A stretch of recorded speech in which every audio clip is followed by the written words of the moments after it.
Today on Afriplus News Channel, a troubling political wave is sweeping across the African continent, raising questions that sit at the heart of Africa's future, its governance, and its democratic stability. A new amendment in Benin has extended the presidential term from 5 to 7 years, maintaining the two-term limit, but stretching each cycle of executive power significantly longer. This development is not occurring in isolation.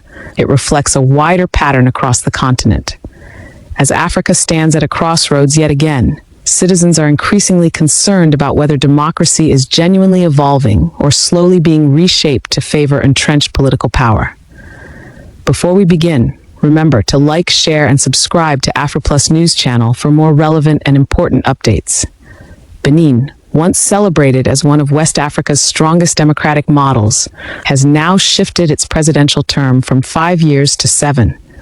While the number of terms remains at 2, extending the years within each term fundamentally changes the dynamics of accountability, governance review cycles, and electoral competition. Citizens are beginning to ask whether longer terms empower leaders to focus on long-term policy, or simply give incumbents extended authority with fewer democratic checkpoints. Viewers, how do you interpret this decision? Is it strategic reform or an early warning sign that political restructuring is slowly tightening leadership control? And what does this move mean for younger political aspirants who already struggle to break into mainstream leadership spaces? The Benin development is not isolated.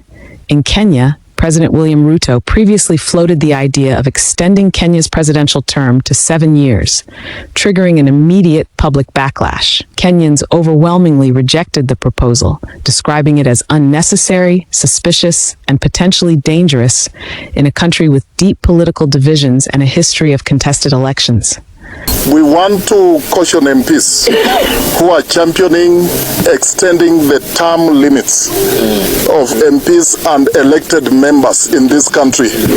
We want to tell you that Kenyans are not with you. We are not with you on that. What we want to hear from you is service delivery. How have you served Kenyans? And what have you done for the 2 years you have been in office? And if you force it on us, we will have an opportunity to respond to you and say enough is enough. The term limits we have for 5 years are more than enough. In fact, what we want to see, maybe if you are reducing it to 3 years, because 5 years are too many. If you think of reducing it to 3 years, we will support you. But increasing to 7 years, that is being insensitive to Kenyans. This raises a broader continental question. Why are African leaders increasingly revisiting term durations, particularly at a time when citizens are demanding stronger institutions instead of stronger presidencies? Should Africans be worried about the rising trend of leaders attempting, directly or indirectly, to lengthen their stay in office under the banner of constitutional reform? And why do these proposals consistently emerge when youth unemployment, economic hardship, and governance failures remain unresolved? Gabon followed a similar trajectory before its political crisis in 2023 and 2024, when the regime also pushed for an extension of presidential terms to 7 years.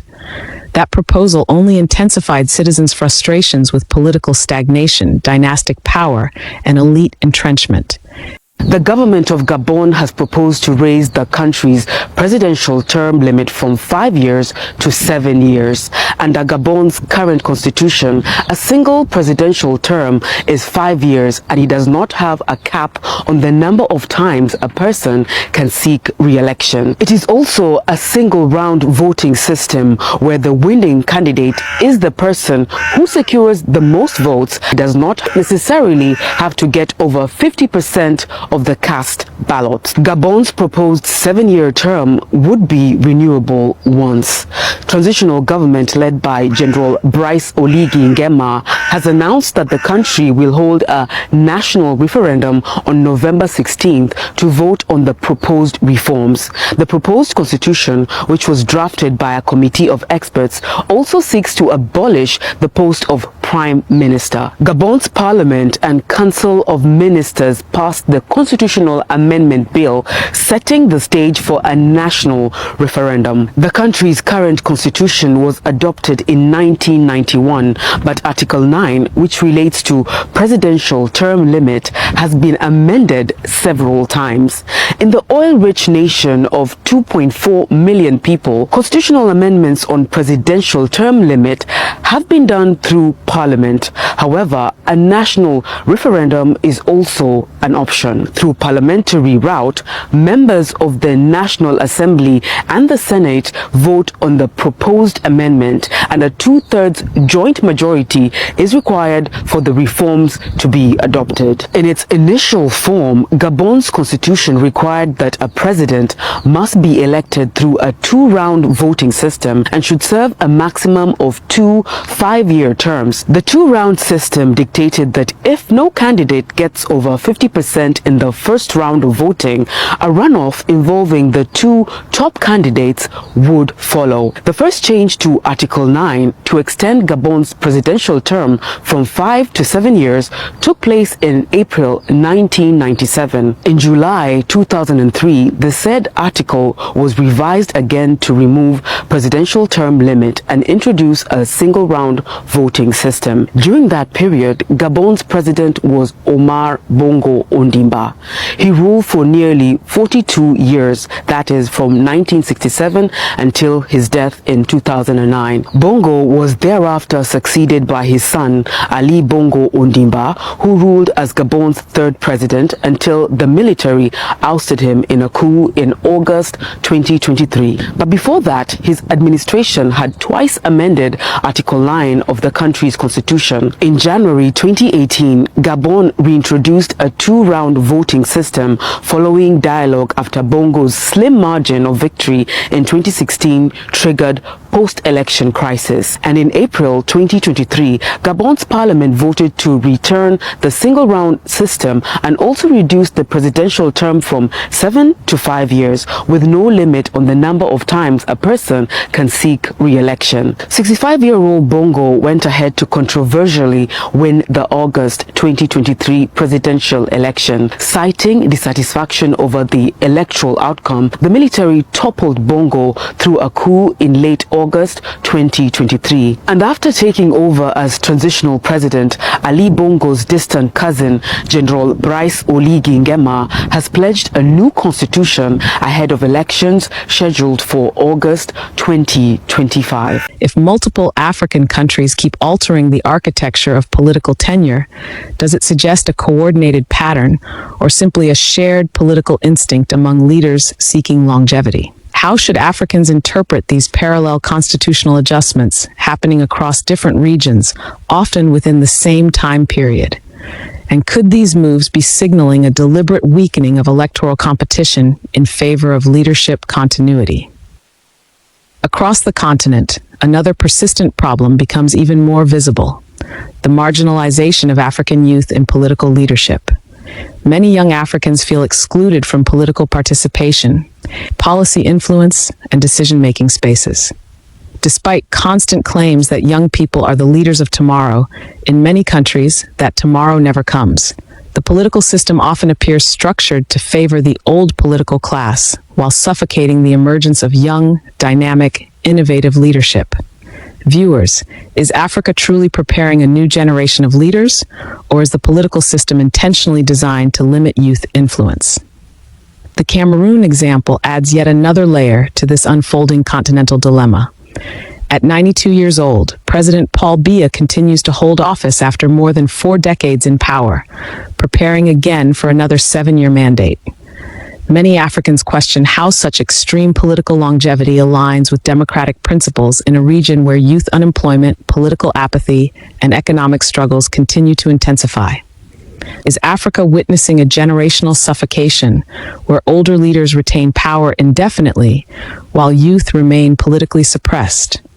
And what message does this send to millions of young Africans who feel that leadership positions are permanently reserved for a small circle of aging political elites? This brings forward one of the most sensitive questions of all. Are African leaders making these decisions independently, or is there external influence shaping constitutional reforms across the continent? Over the years, accusations have surfaced suggesting that foreign governments, global financial partners, and geopolitical powers may indirectly support leadership extensions for the sake of stability, economic interests, or political alliances. But is this truly the case, or is it an internal culture of political preservation entrenched within African leadership structures? Viewers, do you believe these decisions are domestically driven or externally encouraged? And what would it mean for Africa's democratic evolution if outside interests quietly benefit from long-term leadership continuity? When these patterns are placed side by side, extended presidential terms, late-age leadership, weakened youth participation, and the recycling of aging political elites, Africa appears trapped in a governance cycle that prevents democratic renewal. These changes reshape political power in ways that may protect incumbents while limiting generational transition. The critical question becomes, what direction is Africa moving toward? Is the continent building stronger democracies or drifting into an era of prolonged administrations disguised as constitutional amendments? And if the next generation continues to be sidelined, what will Africa's leadership landscape look like in 20 years? In conclusion, Africa is standing at a defining moment. The decisions being made today about presidential tenure, governance structures, and political continuity will determine the continent's future for decades. Citizens across Africa are watching closely, demanding transparency, accountability, and genuine democratic progress. The debate about term extensions goes far beyond politics. It speaks to the soul of Africa's democratic journey. Viewers are encouraged to share their thoughts respectfully in the comment section. Do you believe Africa is safeguarding democracy, or is the continent drifting into a new season of political entrenchment? Your opinions help shape conversations that matter. If you value the depth of analysis we provide on Afriplus News Channel, consider supporting us by joining our channel membership or sending us a super thanks. Your support allows us to continue delivering independent, factual, and professional analysis. Disclaimer: this analysis is based on publicly available information and is presented solely for educational, informational, and journalistic purposes. It does not promote violence, hatred, or political manipulation.